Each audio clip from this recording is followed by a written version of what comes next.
couple bad pieces of news. Cheryl Boyce, who served as the executive director of the Ohio Commission on Minority Health for 24 years, died on Tuesday.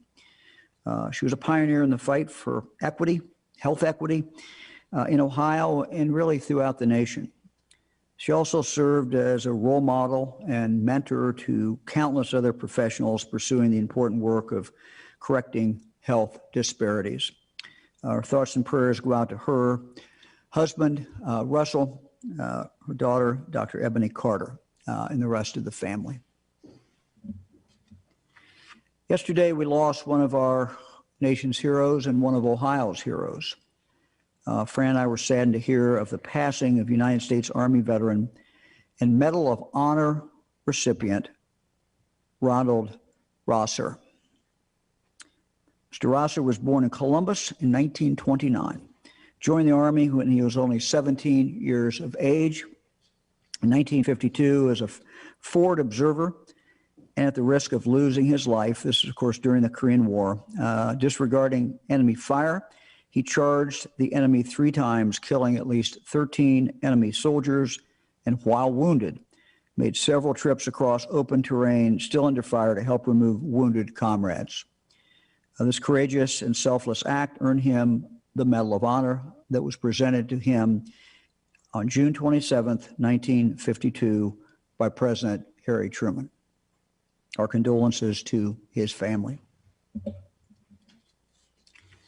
Our thoughts go out, our prayers go out to our friends in Louisiana and in Texas, on the Gulf Coast of our country, as Hurricane Laura moves inland. I want to recognize the 84-member team from the Ohio Task Force 1, who should be arriving shortly in Louisiana to help with rescue efforts.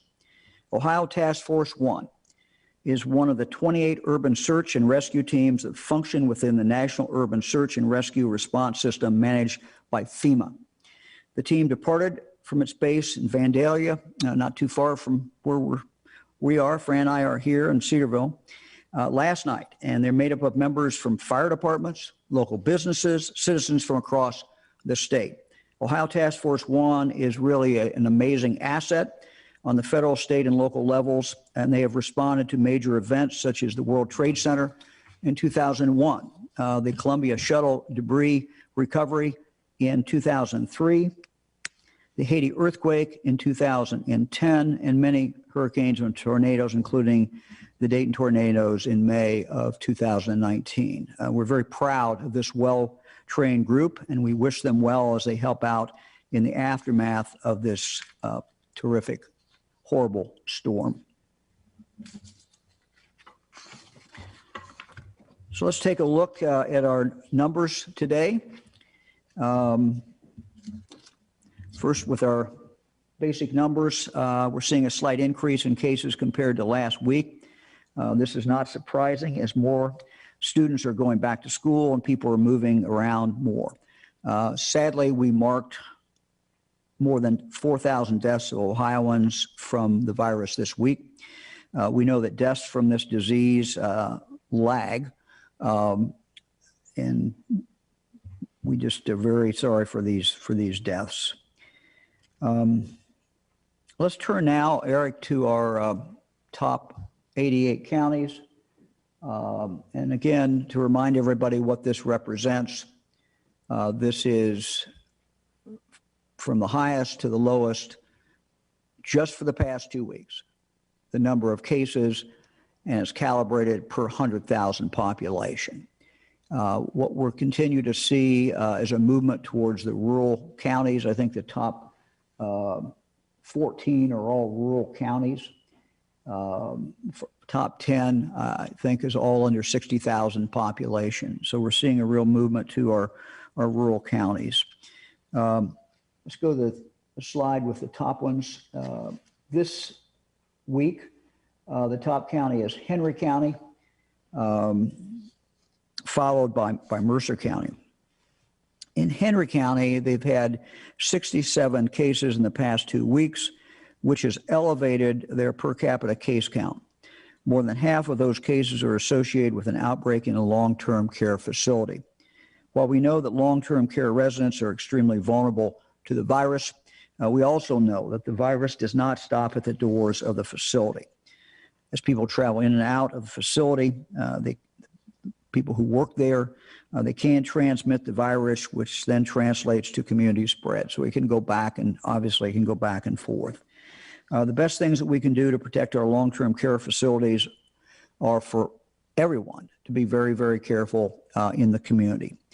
Stay home when you're sick, wear your mask, social distance as much as possible, regardless of whether you're visiting one of these facilities or not.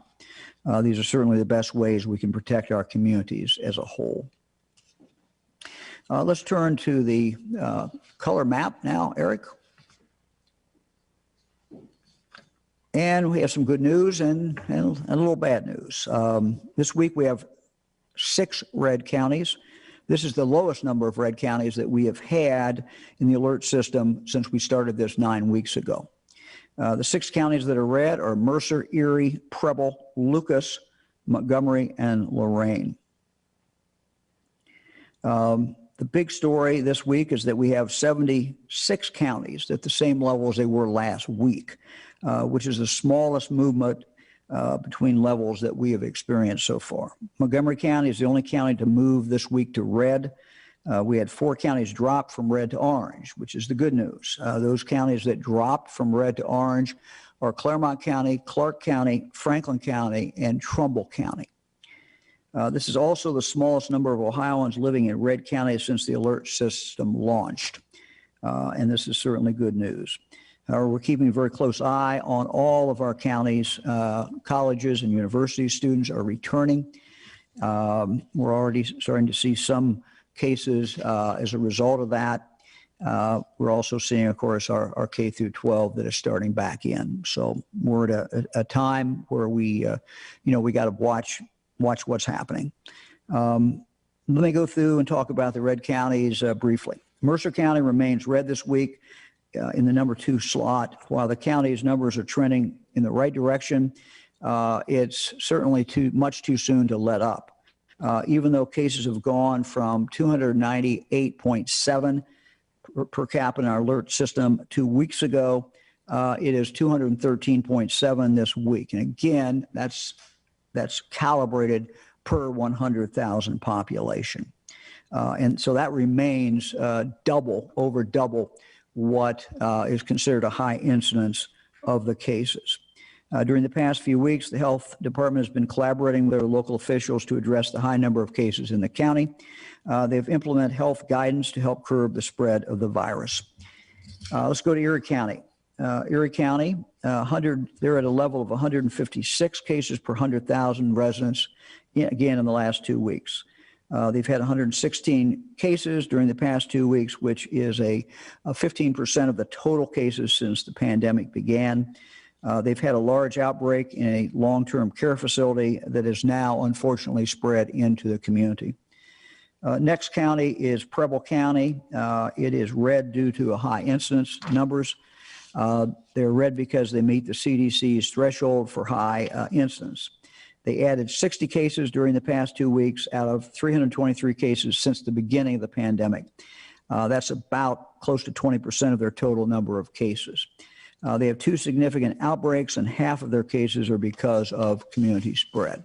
So Preble County, their number is 146 per 100,000. Again, that's about half, again, as much as the 100 level, which is considered high incidence. Let's turn to Lucas County.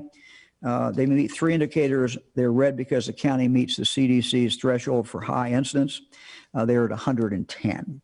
They added 473 cases during the past 2 weeks. They went from an average of 21 outpatient visits per day to 29 outpatient visits per day.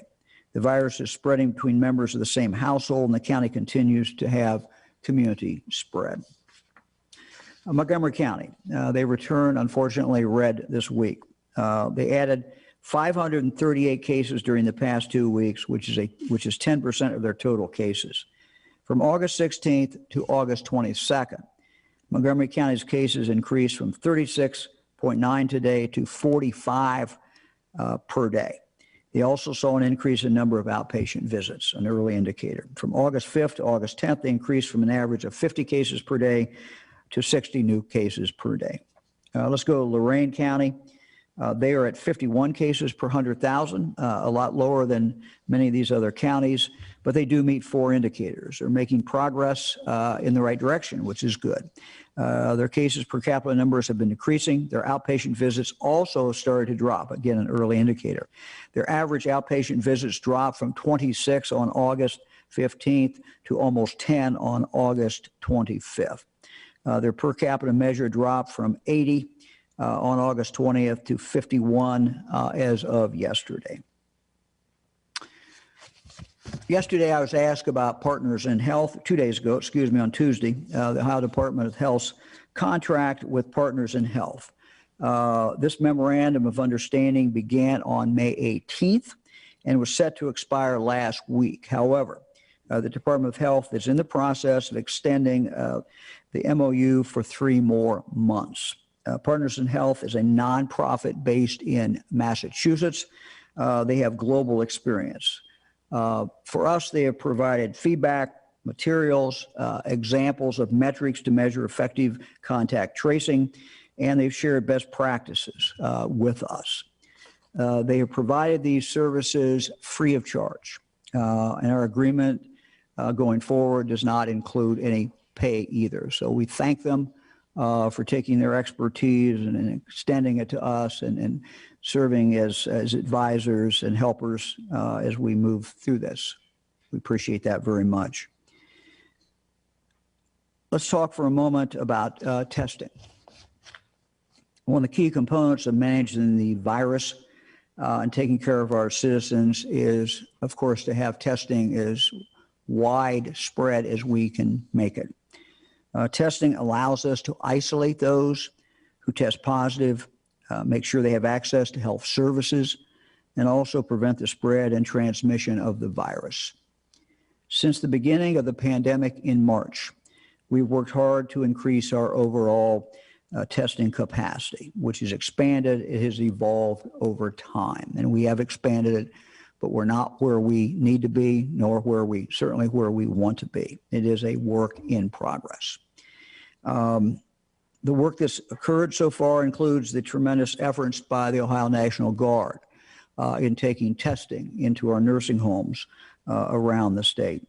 It has also included free pop-up testing, again with the National Guard, going into communities, and particularly underserved communities throughout Ohio. And I again would say to our mayors and our health departments, if you have an area where you need additional testing, where you don't think there's been enough testing, our National Guard can come in and do what we call the pop-up test, where they just set up for a day.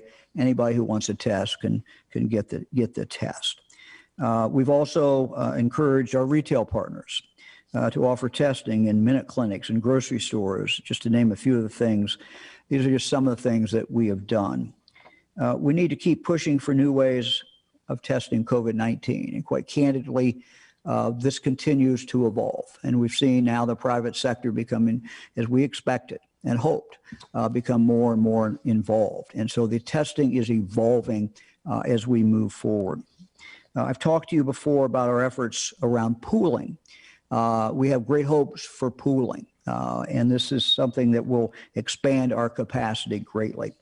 A couple weeks ago, I also announced Ohio's participation in a multi-state effort to purchase additional antigen tests and scale our ability to use testing as a screening tool. And again, we're looking at that and working with our scientists to determine exactly how we will deploy those antigen tests. No decision on that has been made yet. And last week, I announced that the state is working with assisted living centers on a new way of collecting samples using saliva instead of a nasal swab. I will point out that this testing, which is just it started, is the Pcr testing, which is the testing that if you've received a test in Ohio, you probably had the Pcr testing. We began this testing process last week. And what it does is it involves the local home, the local residents, the local facility of assisted living to be involved in gathering the sample. Some of our assisted facilities, living facilities, noticed what they felt were inconsistent results. And as a result of that, we've determined to start looking at this. So we've paused this method of specimen collection for the assisted living facility testing temporarily in order to do controlled validation testing to see if the irregularities can be attributed to maybe the test kits, maybe the lab, or if it's an issue in the collection process. So we have some controlled testing that was supposed to start today. I believe it has started today. Will continue tomorrow. And we should have some results by late Sunday or Monday, which time we will announce those results and then make a decision in regard to where we move from here in regard to the testing at our assisted living facilities. I want to thank our partners in the assisted living community and the local health departments for working with us on that. Let's talk a little bit about schools. This is our K through 12.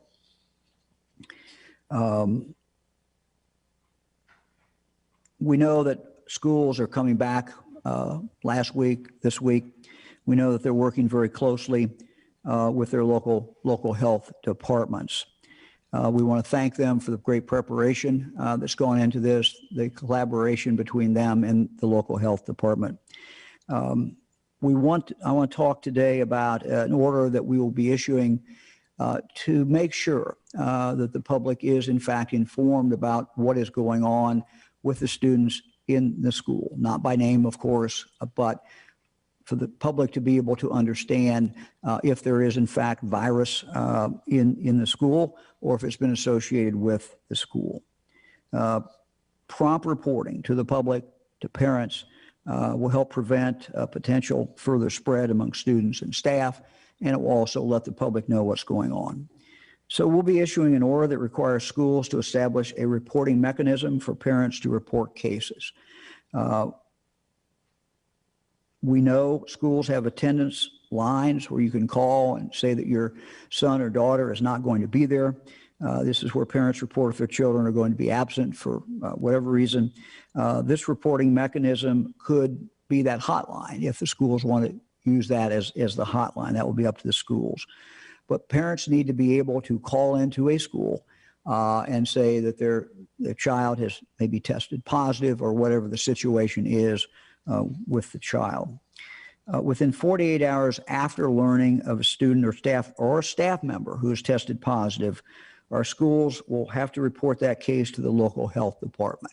Now, in some cases, the local health department will have already known about it, but this is just to make sure, and so the schools will, as quickly as possible, report that information.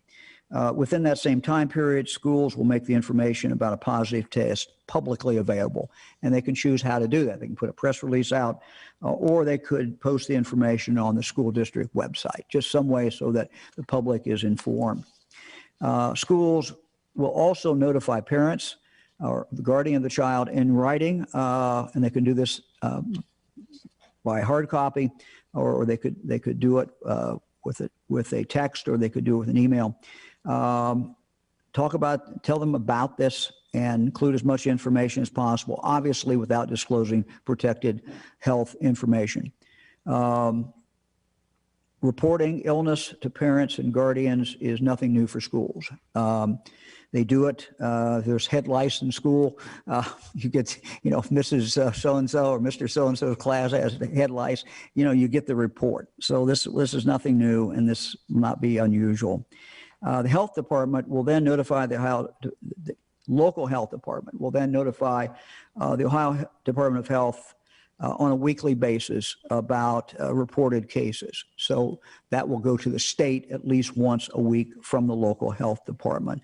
And our state health department will then put that information up.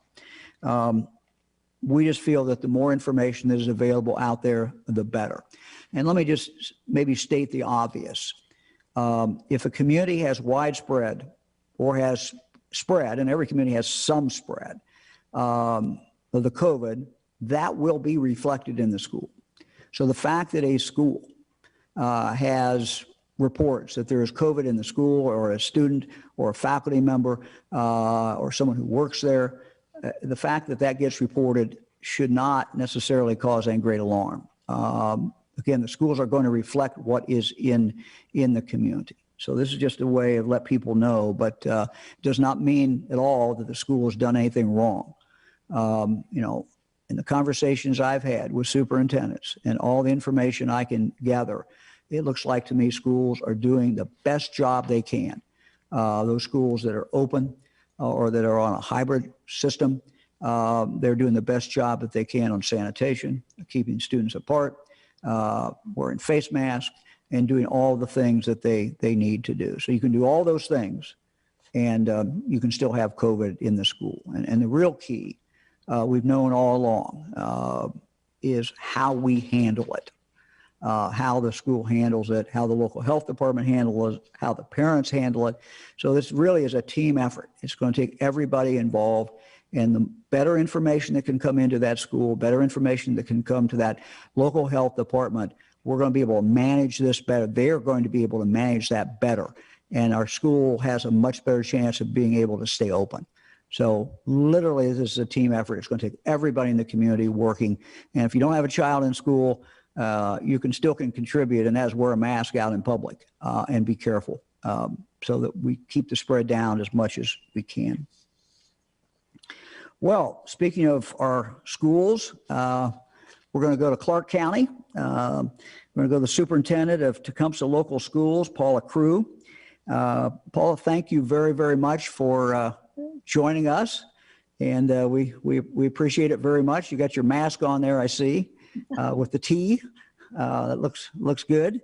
You're unique, I think, in Clark County. I think you told me as far as how you were going back to school. I think are you totally virtual, totally remote at this point, or will you be?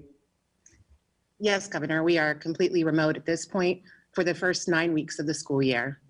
And have you started back in? Has Tecumseh started back in? Yes, actually yesterday was our first day starting back with our students. And how are things going? They're going very well. Large learning curve, needless to say, going 100% remote. I would say our motto right now is adapt and adjust as we come across barriers and find ways to avoid those barriers or solutions to those barriers, if you will. So one of the things, you and I talked a week or so ago, and one of the things I was impressed by is what you told me, how you're handling your students who might have some special needs. Could you kind of share that with everybody? Absolutely. So at Tecumseh Local Schools, we have approximately 660 students that have an individualized education program.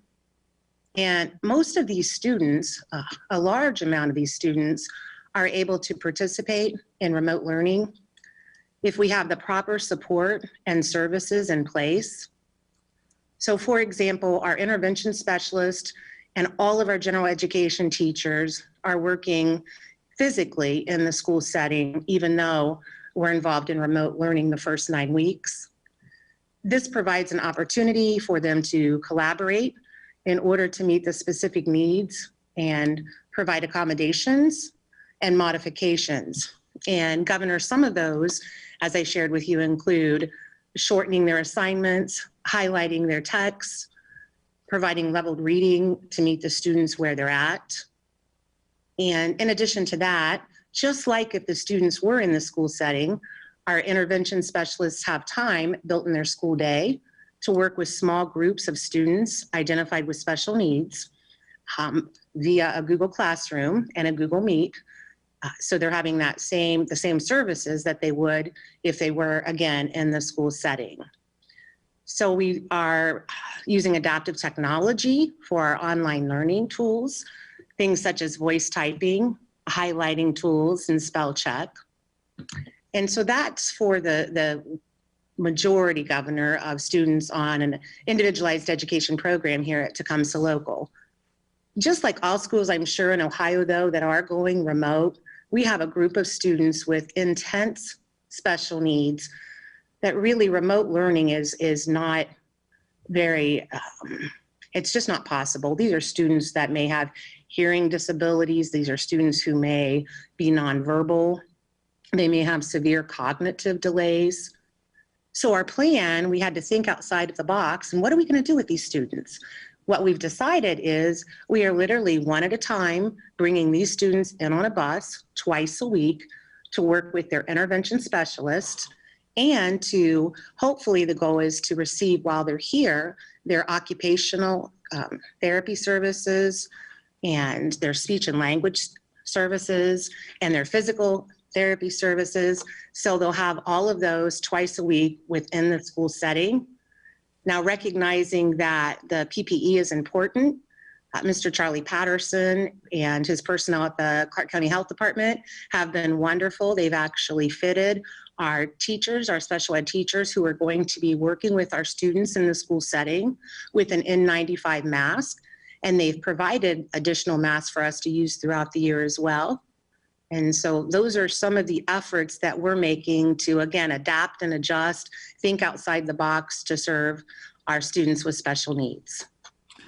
Well, that's great, because I know that these are the students we worry a lot about, and particularly when they're not actually in class. But it sounds like you've come up with a good way of making sure that we don't forget these students, and you're able to help them. So that's great. Let me just ask maybe a final question.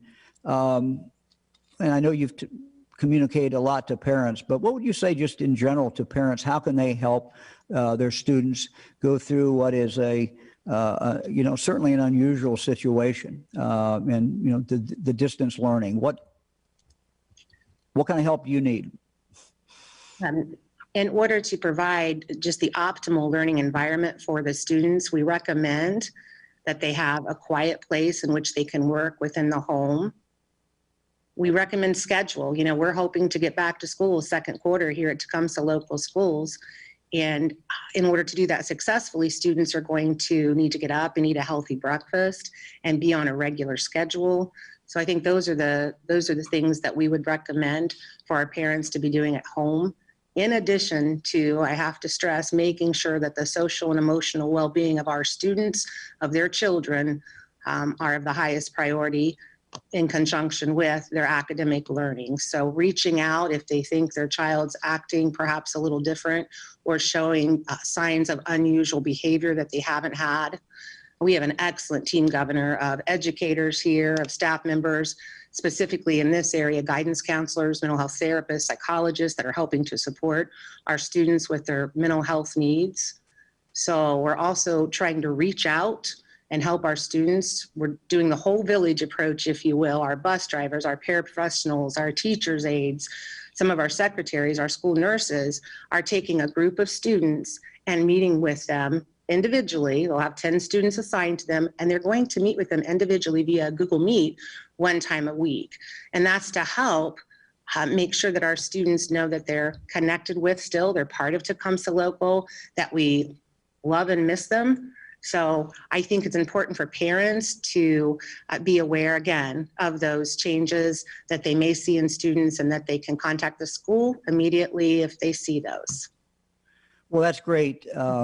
Ms. Crew, we appreciate your dedication to young people, and please thank all of your team. I know it takes a team effort. Yes. And so this is very, very important. And it's been good hearing how you're dealing with something that probably when you went through college, you probably didn't think you'd be doing anything quite like this, remote learning for 9 weeks anyway. But you're adapting, and good luck to you and everybody at Tecumseh.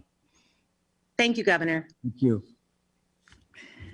Well, Ohio is home to so many great universities, both public and private, and colleges. Today, we're going to Skype in 3 college presidents to talk about what they did to prepare for the return of students, and just ask them how things are going. You know, there seems to be, as I have talked with college presidents, I've talked to a number in the last few weeks, a kind of a common theme of what is working. And just I've noticed some things. One, a close relationship among the village or city and the university. So that local community, talked with a number of the mayors this morning, in fact, but that close relationship is very, very important. Close relationship also that includes the local health department. Usually it's the county health department, or maybe the city health department. But that close relationship is very important as well. And a close tie-in between the campus police or the campus security and local law enforcement. Again, they always need to work closely together, but this is something that's even more important during this pandemic. So let me first start with Dr. Catherine Fell, President of the University of Findlay, to join us today. Doctor, thank you very, very much for joining us. And maybe if you could tell us a little bit about what your plans have been and how the reopening is going, and just kind of how you see things at this point.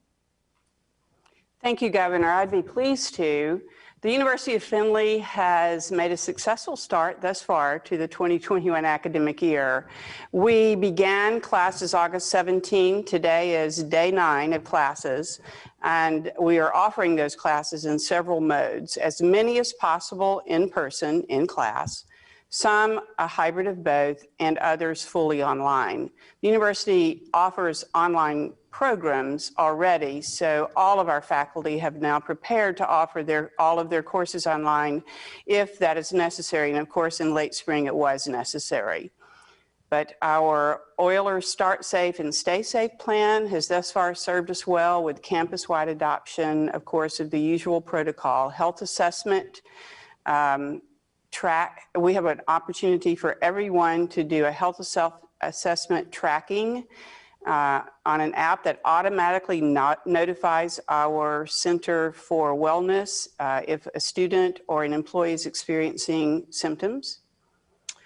Our UF All Hazards Training Center is of great benefit to us. It's nationally recognized for its development delivery of customized environmental health and safety training programs. So of course we're taking advantage of that right here on our campus and in our community. We've had a campus-wide adoption of physical distancing, disinfecting of hands and surfaces, facial coverings, and contact tracing. So to date, since the pandemic began back in the spring with force in our area of the United States, we have tested 163 persons with 15 positive cases since the beginning. And currently there are 5 individuals on our campus in isolation and an additional 10 individuals in quarantine as a result of contact tracing. And all of our positive cases, past and present, are doing well, I'm happy to report. So we will stay the course as long as it is safe and responsible to do so. The university's enriched our students' campus experience as we've adapted, as all of my friends whom you'll be speaking with today have done. We've adapted in allowing our students opportunities to build relationships with one another, with the faculty, and with our new students, with upper class persons, through adapting our usual opening of school activities. We, for example, had a drive-in movie night rather than an actual go to the movies night. During Welcome Week, we have outfitted all of our classes with Zoom and monitoring technology of first class order, and that's helped for those students who can't come to class. And then we've set up what we call Findlay Family small group opportunities for students to get to know one another and other people throughout the community. So I would say we've made a good start, and I'm very grateful to you, your administration, and to all the good people here on our campus and our community for going the distance and keeping faith with the protocol, even when it's inconvenient. Our students, I saw our student band practicing yesterday in the hot sun, no shade, with masks on. And I think if they can do it, we can do it. So thank you, Governor, for asking. Well, Dr. Fell, thank you very much. My next question is going to be how the students are doing, and you kind of answered that with talking about the band. But how is morale with students? I mean, what students seem really happy. I think with every week that passes, they'll be even happier. We're almost to the end of week 2, and they're delighted that we're not having to go home. And they're enthusiastic. When I see them, they have their masks on, but I can see them smiling. I ran across one of our students in the grocery store over the weekend, and with his mask, he was beaming. He'd had a great start to the school year, and I hope that story is repeated throughout campus. Dr. Fell, thank you. We appreciate it very, very much, and good luck to you and Findlay. Thank you. Hope you all have a great year and stay in school. So good luck. Thank you.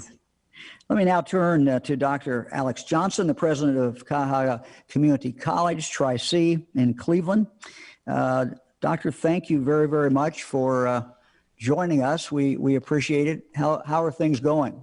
Well, thank you very much, Governor, for having me. And let me extend my sincere appreciation to you and to Lieutenant Governor Husted and to Chancellor Gardner and to my dear friend Jack Hershey from OACC for the stalwart and steadfast leadership through this crisis and supporting community colleges without fail. It's been a tremendous opportunity, I believe, to really showcase what we do and to ensure that students continue steadfastly. We have done essentially all that Dr. Fell has mentioned with mandatory health assessments, in some instances, mandatory temperature taking. Every student and every staff member that comes to the campus now must wear a mask. And I'm proud to say that throughout the summer and the beginning of the fall semester, which began this Monday, that no one has contacted any cases of COVID here at our sites. The other thing I will share with you is that we have created a significant relationship with Care Alliance, one of our healthcare agencies here, to ensure that our students, staff, and faculty and individuals in the community benefit from testing. And in fact, that's going on right now at our metropolitan campus. Among the things that I'd like to share with you is the importance of community colleges and continuing to provide support for workforce development. So throughout the summer, we had individuals come in that completed part of their programs remotely, come to the campuses and complete their hands-on experiences. The first instance of that was with our police academy.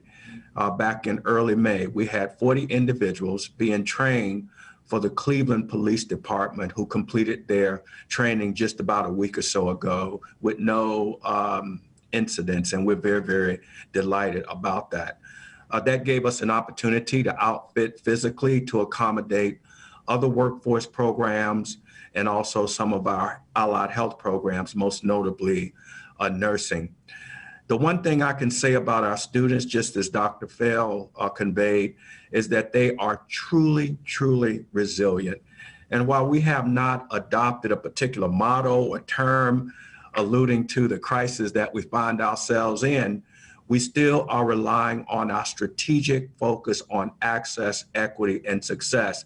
And when you think about success, our students and faculty moved quickly to remote instruction. They did an admirable job in converting to that. And the outcomes have been tremendous, including increased graduation rates, increased graduation numbers.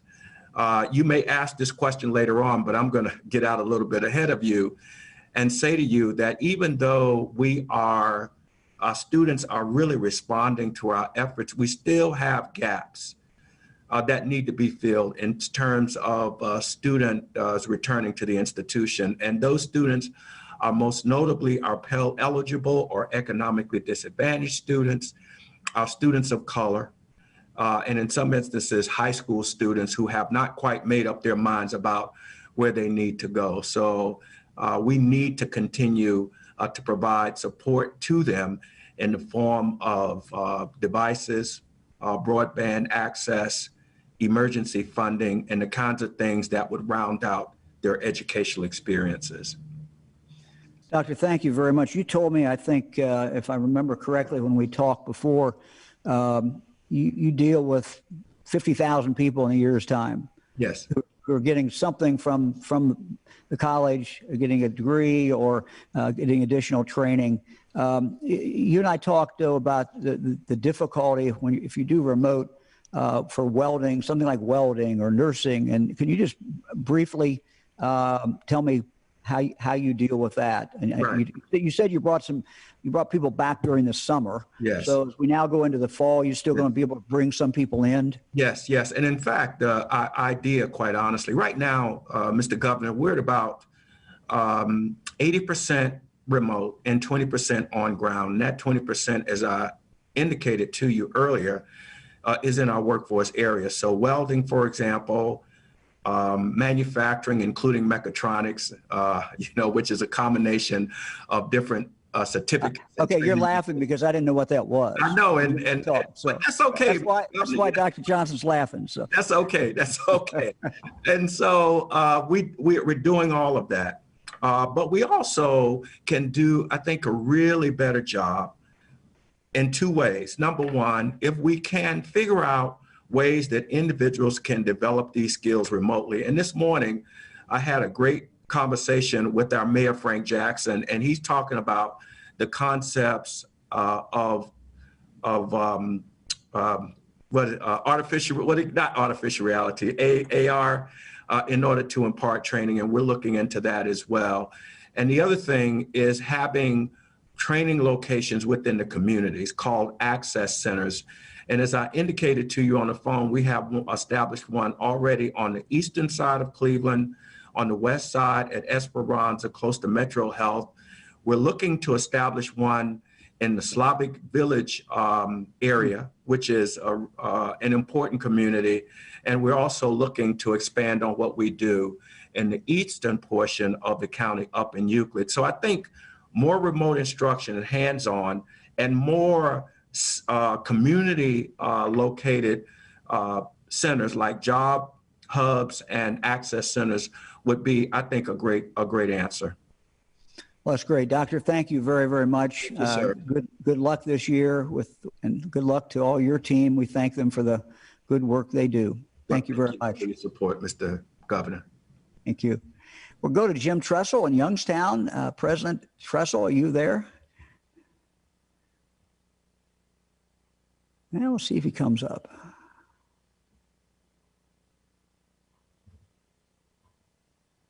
Well. Am I on there, Mr. Governor?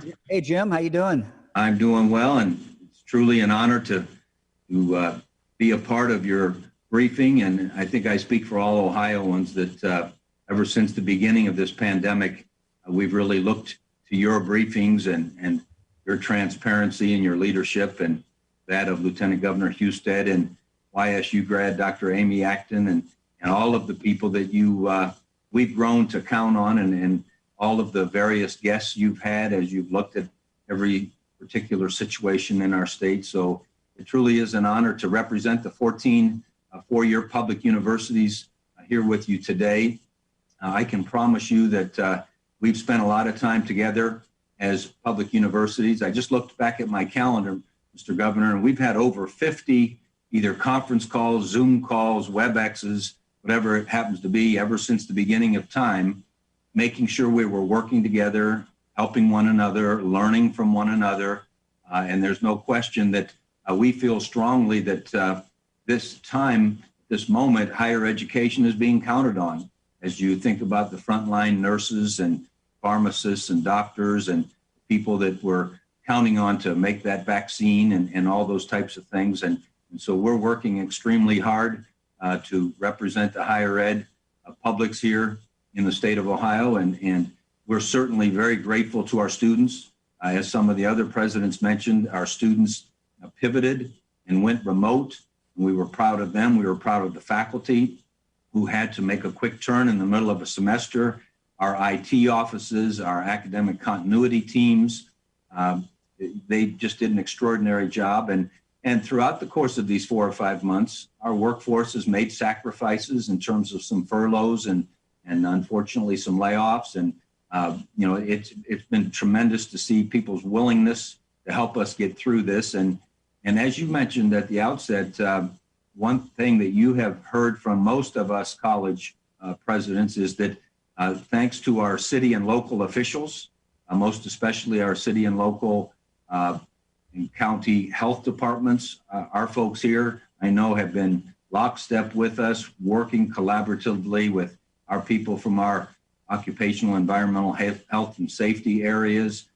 They've been tremendous. And I know they have at all the other universities because we've talked a lot about it. And our group of folks is called the Inter-University Council, which is the 14 higher ed four-year publics. And Bruce Johnson is our leader, and Chancellor Gardner is with us night and day. And they put together safe return to campus protocols.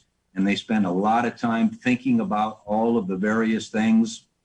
All of us universities have those pledges that ours is the Penguin Pledge, where we pledge to protect ourselves and protect others and protect the campus and protect the community, because we know, as the governor has talked to all of us a lot about, he's not as concerned about when we're on those courses as when we're not in those courses. And we've got to make sure we do a great job, of course, with our face coverings, with our distancing, and making sure that we do not have the large gatherings, especially off campus, and where we're all anxious because we're social beings, to be back together in groups. And we are preaching on every one of our campuses that we know how excited our students are to be here, and that in order to stay here, we've got to do a great job with that social distancing. So all of the help we've gotten has been amazing.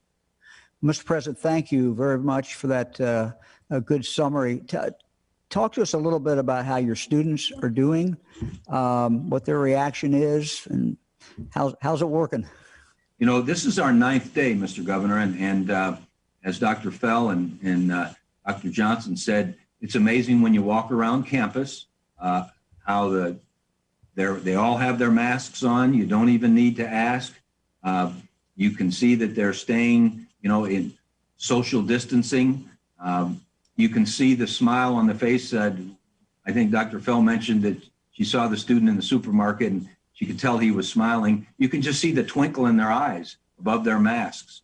They're excited to be here. They want to stay.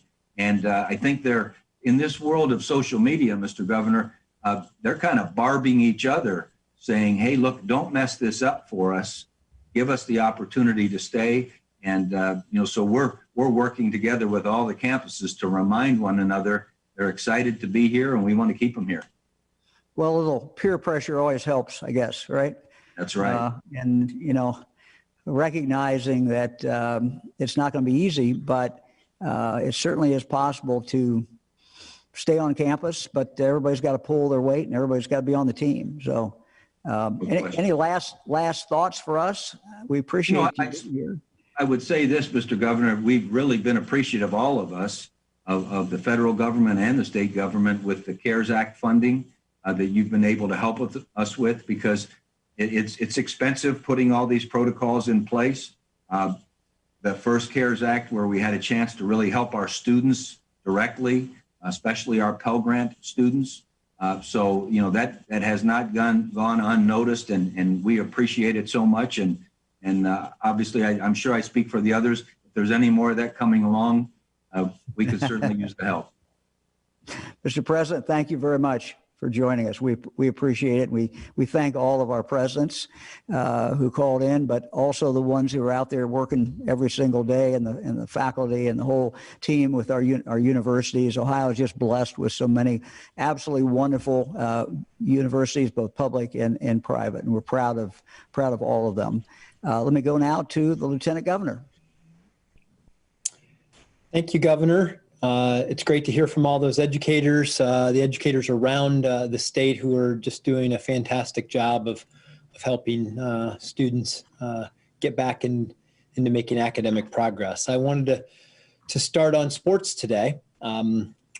little review on the sports order. As you know, Governor, we always try to pride ourselves on listening. When people ask questions or they want clarifications, we always try to respond, and that's what we're doing here today with the Department of Health, making a small change to what's known as the 24-hour rule. And the 24-hour rule was there so that we limited exposure of teams, that they weren't playing multiple teams in the same day.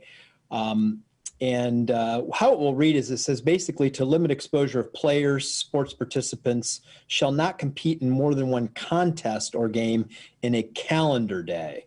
We're changing 24 hours to a calendar day. No sponsor, owner, manager, or sports meet, event, tournament, or competition shall offer sports participants the opportunity to compete in more than one contest or game in any calendar day. Why? Well, it's just a logistics issue that some schools were bumping up against. They might have played a baseball game on a Friday night and wanted to play one on Saturday morning. That's obviously not 24 hours, but we didn't intend to prohibit this by a couple of hours. And so that's a way to manage it, to limit exposure and allow them to logistically make these things work. Additionally, when we say one contest, what that clarifies as well is you may have a golf team that will play a tri-meet, or a cross-country team that will do a tri-meet. That we used to say one team, we're talking about one contest. We want to allow those kinds of things to happen because we know that it just presents some complication in scheduling and things like that. And however, I want to add one thing here, is that it does not permit multiple contests in a single calendar day. You can't play multiple basketball games or volleyball matches or soccer matches in the same day. So it's focused on just the kind of sports like golf and cross country where you may have a couple of teams participating and be able to do it safely. And I say this because, we got a lot of things going on at once right now, as you've noted on multiple occasions, Governor. We got school starting up. We're trying to get sports going. We're going to use this as a testing ground. We're trying to learn if we can get this right and see how this is transpiring over the course of the next couple of weeks. And we listen, and we'll try to adjust if things go well. But just understand that we're trying to go a little slowly here to make sure that this works, because ultimately this is about giving kids the chance to participate. And when they participate, they're going to transition to another thing I know you and I have had some questions on, is with spectators. Parents, a lot of questions, athletic directors, schools, a lot of questions. And I want to just read directly from the health order to remind folks about what the spectator provision is about. It's the primary purpose of permitting sports spectators is to allow and encourage the family and the household members and loved ones of players, coaches, team members, staff members, officials, and other event participants like the band or honor guard to share in that experience for those student athletes and student participants. And that's what we're trying to do here, because we've heard the questions. Well, hey, the way the rules are written, my family can't come see me. There are many ways which we can accommodate that. And I want to emphasize this once again. This is at the top of this section on sports venues and spectators. We want the families to be there.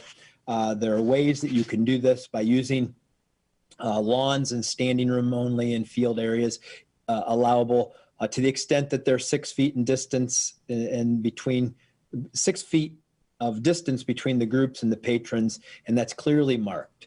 And remember, every school has to develop a plan and present it to their local health department. And so if you cannot accommodate the families under these rules as you see them written, or if you have questions, remember your local health department is there to help you do that. You can get a variance to make sure you can accommodate those family members. We want the families to be there so they can see their student athletes, and this order is written to accommodate that. And I know that we've had people ask about cross-country meets and football games and things like that. It's designed so that the families can be there. There's a way to do that. Work with your local health department if you have any questions. Additionally, we'll talk a little bit about unemployment compensation and the lost wages provisions that we've been working on. We received word from FEMA that Ohio's application was approved for federal lost wages supplemental payment assistance, and we will receive a grant for $717 million to provide additional assistance for eligible individuals. This is what the president allowed in his executive order that you recall from a couple of weeks ago. And this grant will allow Ohio to provide an additional $300 per week to those receiving unemployment benefits because of COVID-19. So that's good news for those folks who've been wondering about that. Ohio got approved, and Ohio is we're going to administer this assistance program through the Department of Job and Family Services, and payments will be retroactive to August the 1st for those who qualify. So if you've been wondering, Ohio's approved, those are going to be retroactive to August the 1st. So I know that there are a lot of folks that will be helped by that. Also, Governor, we got a question the other day about what are we doing to help people who may be unemployed or underemployed. People are at the low end of the wage scale or perhaps living in poverty. We got a whole list of things that are available for dislocated workers, training services, retraining, support services for people who need them to get access to that. Programs that for the underemployed and the unemployed. We even have programs targeted for this group between the ages of 14 and 24, career services, career guidance, job search, job placements. These come under a variety of programs. And so we want to make it easy for you. I know that when you're trying to navigate government, it can be hard. You hear all of these different programs named. We have one place right here. We got a website for people to go. I was going to read this, Governor, and I thought, you read these websites, it's hard for people sometimes. We'll post this on social media, but here's the website. And anybody who is seeking job assistance, needs support services to try to get back into the workforce or maybe upgrade their work skills so that they can earn more. Right here is the website where you can go get those services, and we want to help you. We want to help you move forward, climb that ladder, climb that mountain. There are literally people whose job it is to help you get a job and to improve the job that you have, and you can find them through that resource. Which also brings me into a reminder, we had it set a goal, Governor, on tech cred to try to upskill 10,000 people with tech skills. We're on the path to do that, but the application period is closing on Monday, August the 31st at 3 p.m. So for those of you who want to upskill your workforce, remember techcred.ohio.gov is a great place to go do that. Please take advantage of it. And you can go to many of these fine institutions that we were just talking with. I know that there are a lot of folks who are accessing the services at our community colleges and our universities and our colleges. So please make sure you use that resource. And then lastly, duplicate payments. The Innovate Ohio team has been continuing to try to use technology to make sure that we found tools to stop these duplicate payments and sometimes expenses that get out the door that shouldn't. Just an update on that. We've already saved over $1.1 million and stopped over 145 duplicate payments at 29 different agencies. So that Innovate Ohio platform that we talked about and how we're going to improve services to our customers and continues to evolve and grow, Governor, and we're seeing some results. So, and by the way, I saw Dolly sneak into the set there just a little while ago. I could see her tail, so you took it right in stride. I put her. She is sleeping. She's sleeping between the two flags right now. So yesterday was dog day, so we forgot to say anything about dogs and everybody who's got dogs. Let's go to questions. First question today, Governor, is from Jackie Borchert at the Cincinnati Enquirer. Hi, Governor. New CDC guidance released this week said that close contacts of people with COVID-19 do not necessarily need a test if they do not have symptoms. Should Ohioans without symptoms be tested? And also, what caused the big jump in the number of tests today? I can't tell you about the number of tests today. You talking about the number of cases? No, the number of tests reported was more than 68,000 more than yesterday. That's like 3 times. Yeah. Yeah, I don't know. We will check on that and see if we can find an answer to that. As far as the CDC, my understanding is they're continuing to clarify that today. An hour or so ago, there was some clarification. But we see no reason to stop basically our protocol and our policy. There certainly are instances where you want to be able to test people who do not have symptoms. I mean, one of the things that we know, particularly, let's take going back to college, we know that among young people, say 15 to 30, symptoms many times don't show up, but they can be carriers. They can have that. So we think the protocol that we have today is correct. We do not want to give up the ability, or we should not give up the ability, nor do we want to go into an underserved community and just not require the symptoms, not require people to prove that they've got symptoms or if they've got doctor's order. I mean, opening this up, I think, has been very, very helpful. And you're going to continue to see, as I talked about earlier, the ability to expand testing. Testing is going to get cheaper. It's going to get quicker. And we need to use every single tool that we can to do the testing and then to do the tracing. We got to run this disease down. We got to cut it off, and we got to do what we have to do. So we do not intend to change what we're doing. Next question is from Jeff Reddick at WSYX in Columbus. Hi, Governor. Two things. Quickly, I wonder if you would comment first on Franklin County coming down out of the red, which is quite a success for Franklin County. Secondly, the RNC is going on this week. You're probably the most visible Republican governor in the nation as far as coronavirus, and we haven't seen you have a large role in that convention. I wonder why not. Well, I can't tell you. I certainly support the president. John and I are part of the co-chair team for the president here in Ohio, and so that's very, very much behind the president. But we're focused on what we have to do here to get this economy moving. We've got to keep the virus down. We're going to every single day focus on that. We celebrate Franklin County. I know Mayor Ginther and council and the county commissioners and everyone is very, very happy today. But look, it's a long struggle. It's a long struggle. Franklin County has been red since the beginning, since we started doing this. We really started seeing a change when Franklin County when the city of Columbus put on a mask order, then we put on a mask order that covered the whole county and other red counties. That was really the break point where we started to see the use of masks go up dramatically.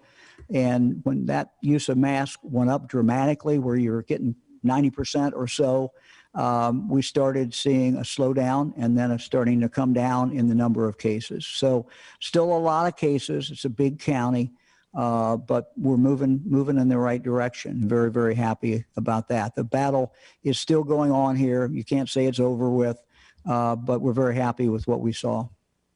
And we should celebrate this. And the people of Franklin County should celebrate. Look, this is not something that the mayor did or that the governor did.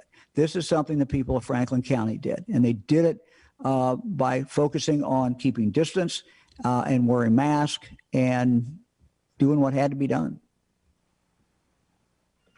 Next question is from Jake Zuckerman at the Ohio Capitol Journal. Hi, Governor. This question hasn't been updated with today's numbers, but where things were yesterday, Ohio was set to fall short of testing estimates that it sent into the federal government, and you described those estimates as too low for this month. So how will Ohio get its testing numbers up, and why has that not happened yet? Is there still a choke point that's holding things up? Yeah, and this is not the entire reason, but as you know, Ohio has never been red hot. At no point during this have we been on fire. We've been where we were concerned, but Ohioans stepped up, did what they had to do. The downside of that is that when decisions are made, for example, on reagent, does it go to Ohio or does it go to another state that's has a lot more cases? it goes to the other. So that's not the entire reason, but if you talk to the hospitals, you talk to some of the people who rely on reagents and other things, what they will tell you is it gets rationed. And so that has been one of the challenges. We're going to break out of this. We're not where we want to be. I've been very clear with that. But we are going to break out of this. What's the pooling process that's starting to occur at Ohio State? We hope to take that throughout the state to a number of different labs. We have other contacts with other companies to do additional testing in Ohio. But let's be honest, when you start new testing, sometimes there's a glitch like we talked about today. And we are not going to wait until until it's 100% we know it's going to be perfect. We're going to take some chances. They're going to be calculated chances, thoughtful chances. But when you move to new testing protocols, sometimes you run into a situation like we've run into in regard to our assisted living. Once that is ironed out and figured out, that's going to increase testing rather dramatically. We want to take testing in our nursing homes that now is at 2 weeks. Every 2 weeks, we're going to take it down to 1. And if we have the ability, we're going to take it down even lower than that. So that's where we're going. We're not happy where we are, and we're not satisfied, and we're going to keep fighting. Next question is from Ben Schwartz at WCPO in Cincinnati. Hey, Ben. Hi, Governor.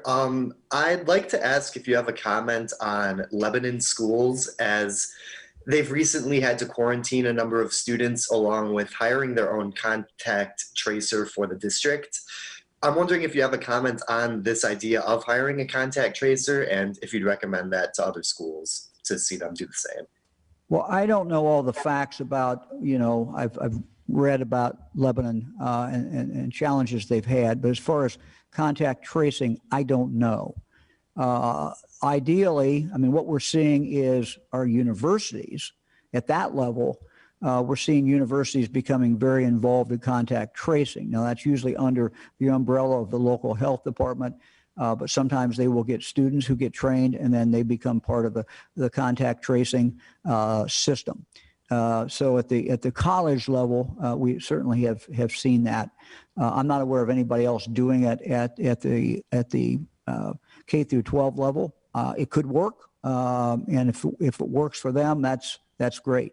We've made it very clear to every health department in the state that we have tracers that are there to work with the local health department and fill in the gaps when the local health departments have got a surge and they can't keep up with the surge. So I'll check into that, what's going on with the school, and see what we can learn. Next question is from Max Philby at the Columbus Dispatch. Hi, Governor. With the data that the state will be reporting on its coronavirus.ohio.gov website, how granular will that data be in terms of school and district? And then secondly, why give 48 hours to report that data when the virus could still be spreading in that time period? Well, it needs to be reported immediately. It needs to look, if the parent has the information, we want the parent to get that information in. Look, if there's a test, it's going to get reported immediately. If there's not a test, but a child has been quarantined for other reasons, that information needs to go into that school, and we're asking the schools to make that information public and to put it on their webpage, or to send out letters. If there's an outbreak in a third grade class, or let's say it's an outbreak in a high school, the school needs to get that information out to the parents, certainly all the parents of children who are in that building. So it's building by building. But the big data needs to then, of course, obviously goes to the local health department, then the local health department, it goes to the state. But the whole idea is to be transparent about how we're doing this. Next question is from Spencer Hickey at Hannah News. Thank you. Governor, the Ohio Chamber released a business survey today that found economic conditions have improved. since the first quarter, but remained below average. If you and the Lieutenant Governor could discuss that. Well, sure. Again, the most important thing we can do is try to give people confidence. And the way we give people confidence in what's going on in Ohio is to keep the virus down.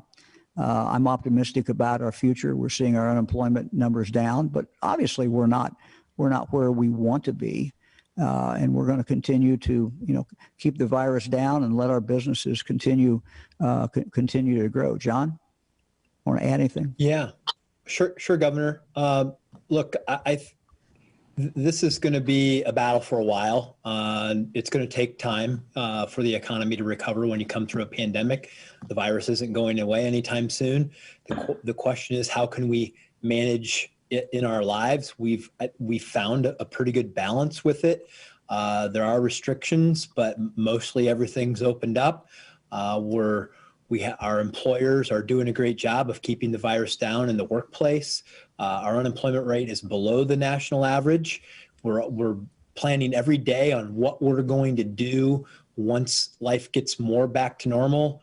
We're pushing forward with broadband. We're pushing forward with job training, particularly with tech skills.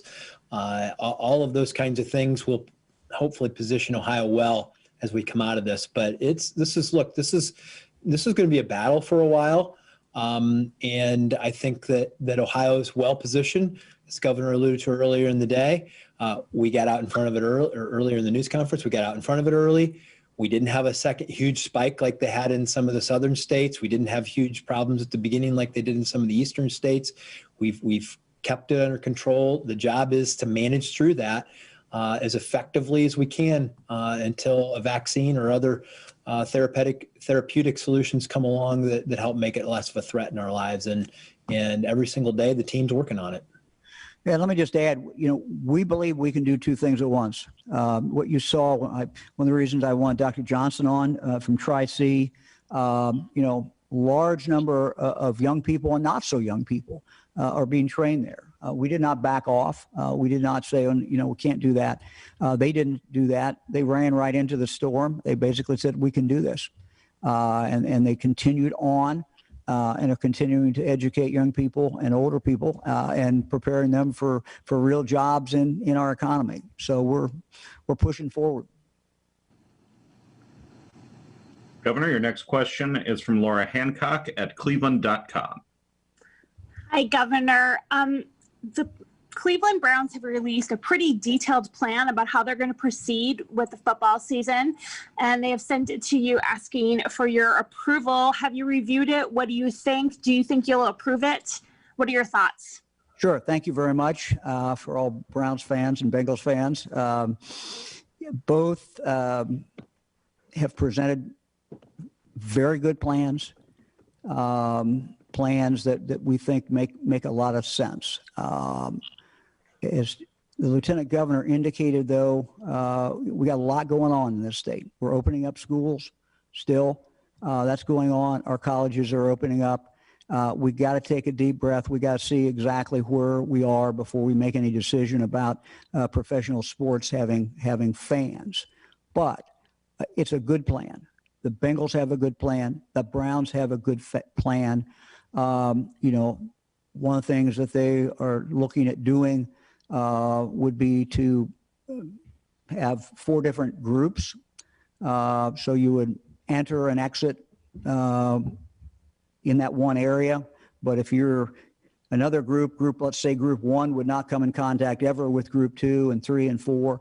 And so, they hold, 60,000 or so fans. So there certainly is possibilities as we look at the season to do something. It would certainly be at a much reduced number of fans. But look, they've both been patient and more importantly, they've come up with plans that are actually doable plans. Very professionally done, very, very thoughtful. So not there yet. But we're going to continue to look and see maybe at what point we could do this. So if we can keep things moving forward in Ohio and this virus doesn't spike up too much, it certainly is a possibility. Next question is from Jack Windsor at WMFD in Mansfield. Hi, Jack. Hi, Governor. Hi, Coach Tress. Sir, thank you for the update on Partners in Health. Very tough question for you today. People who believe legitimate scientific, medical, and data sources that are different than this administration's experts have been criticized as being part of the COVID problem. On Monday, Representative Vitale was a vocal proponent of articles of impeachment released against you. On Wednesday, he became the target of the Secretary of State for alleged campaign infractions.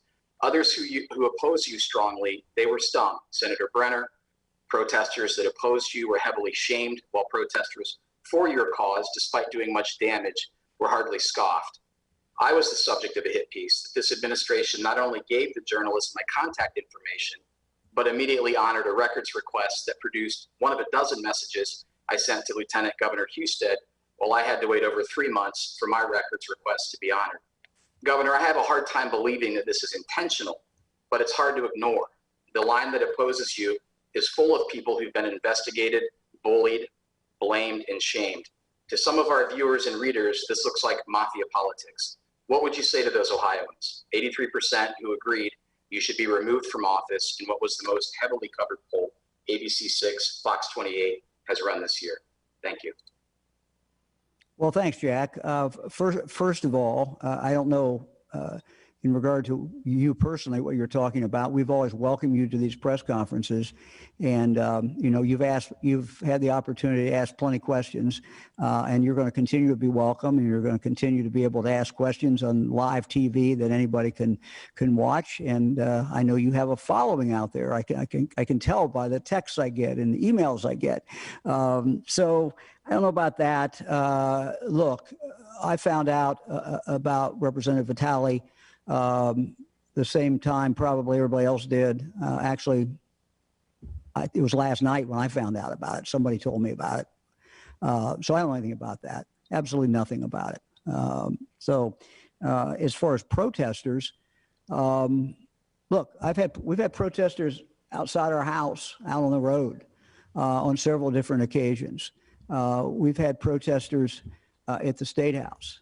We had protester at one point, I think, was trying to climb through the window in my office, I'm told. I wasn't there. So look, protesters can do, as long as they don't resort to violence, they can protest me, they can protest Dr. Acton, they went to her house. So I don't think anyone's First Amendment rights have in any way been impaired. This is, people have the right to file things, impeachment. As I said 2 days ago, they should have at it. I mean, they do what they do. My focus is going to remain on getting Ohio through this. There's going to be a bright future out there for Ohio after this is over with. We got to keep things going. We got to keep the fire down. We got to save as many lives as we can save. We got to educate our kids. We got to put people back to work. I mean, these are the things that I'm focused on and the Lieutenant Governor is focused on absolutely every single day. Finally, as far as the medical advice, look, we get the best medical advice we can get. If there's medical advice out there that we should be listening to, we are happy to listen to it. We go to Ohio sources. We go to the Cleveland Clinic. We go to we go to the children's hospitals throughout the state. We go to Ohio State. We go to the University of Cincinnati. I mean, these are credible places with very, very, very credible people. And these are the people that we are relying on. We are relying on the best minds in Ohio and across the country in the medical community and the public health community. And we're going to continue to do that and make decisions based upon that. Thank you. Next question is from Kevin Landers at WBNS in Columbus. Good afternoon, Governor. Hey, Kevin. Hi. Governor, Franklin County has seen 4 weeks of declining numbers. And is it time that city and county health districts and school districts begin shifting strategies, perhaps away from masks when they go from red to orange to yellow? And if counties go from red to orange to yellow, parents are going to want to get their kids back into the classrooms.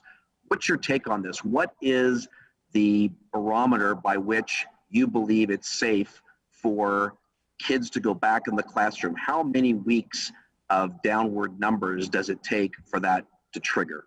Thank you. I don't think there's any magic, Kevin. I don't think there's a magical answer. You know, to take your first question, unless I misunderstood it, in regard to masks, social distancing, the current strategy is working.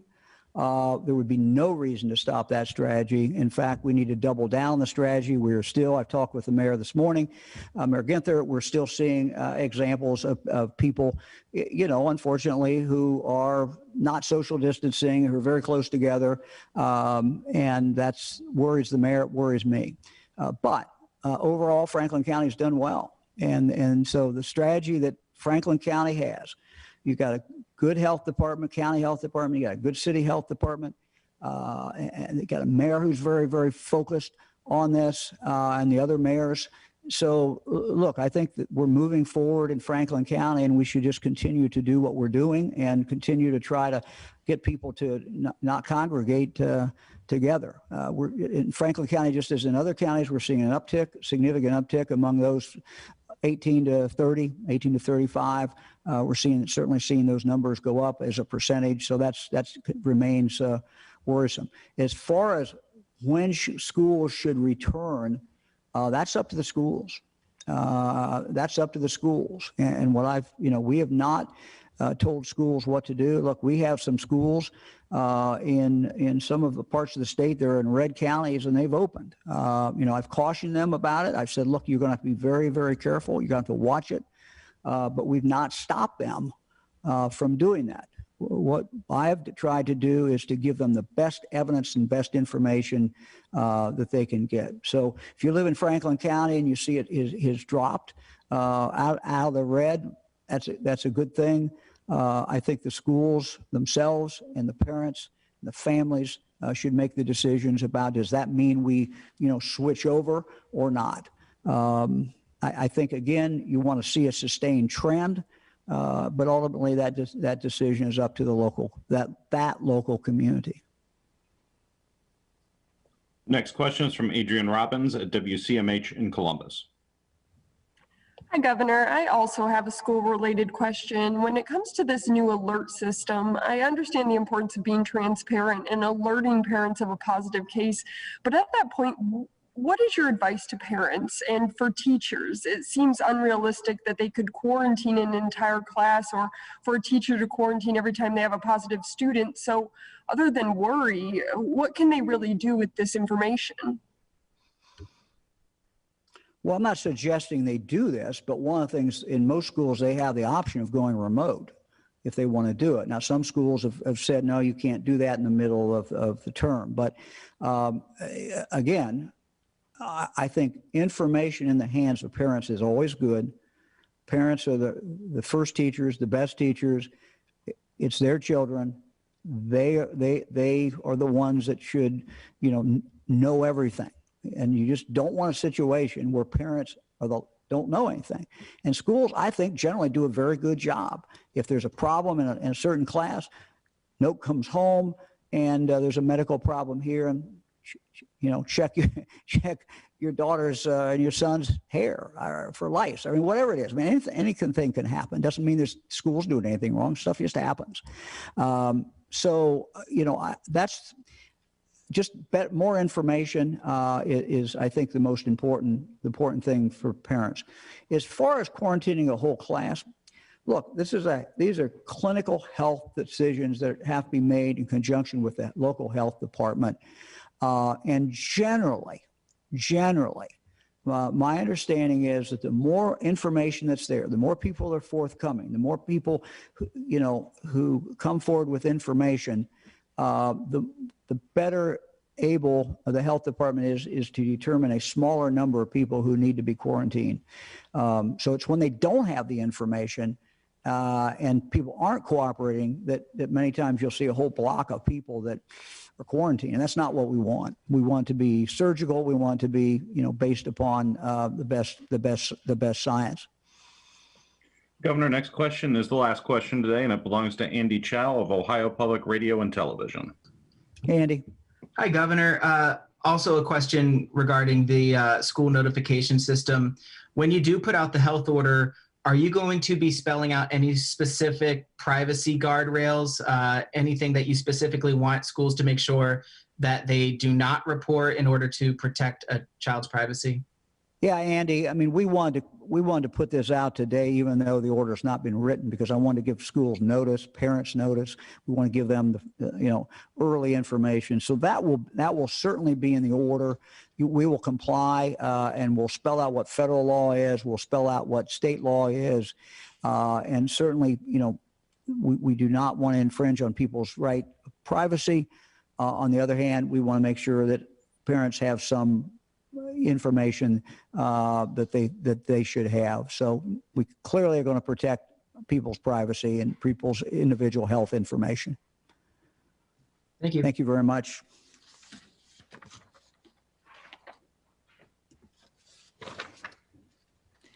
Today we have a video featuring the members of the Martin Luther King Jr. Celebration Chorus, joined by students from Cuyahoga Community College's Vocal Arts Mastery Program, singing the gospel favorite, "Oh Happy Day." Martin Luther King Jr. Celebration Chorus is a volunteer community chorus assembled each year since 1989 to sing as part of the Cleveland Orchestra's annual Martin Luther King Celebration Concert. Bringing together singers from across Northeast Ohio, the chorus lifts its collective voices in affirmation of Dr. King's vision of justice, peace, and human harmony. Eric? Even though we are apart, we are together in spirit and in soul. Today we celebrate love, resilience, community, and the power of music. Oh, happy day. Oh, happy day. Oh, happy day. Oh, happy day. Oh, happy day. Jesus won. When Jesus won. Jesus won. When Jesus won. Jesus won. When Jesus won. He washed my sins away. Oh, happy day. Oh, happy day. Oh, happy day.